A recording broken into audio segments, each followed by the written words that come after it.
So kahapon, sabi ko dun sa video ko, papakita ko sa inyo kung gaano kataas yung chance ni Cardinal Tagle na maging Pope.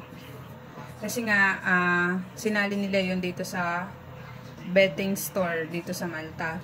So dito nyo siya makikita. Ito yung machine ng sport betting. So dito siya nakasali. Hintayin ko lang lumabas. Lalabas yan dito eh.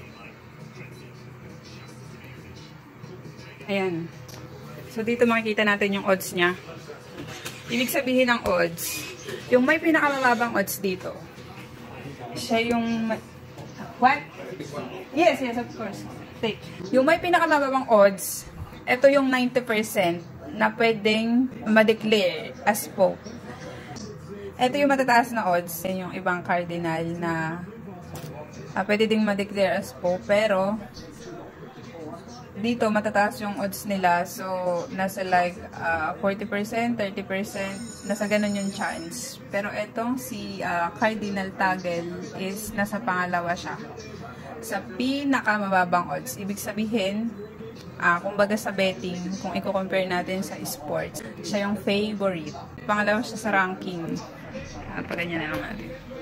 So, pangalawa siya sa ranking. Nangunguna si Pietro Parolin dito. Cardinal Parolin. Siya yung nangunguna. Tapos si Cardinal Tagle yung pangalawa. Pangatlo, si Cardinal Turkson. Pang-apat, si Cardinal Sara. Yun yung madalas ko nakikita. So, pang-apat siya dito.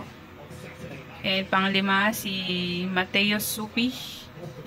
So, yung sa Maltese, pang rank 8, si Mario Grech.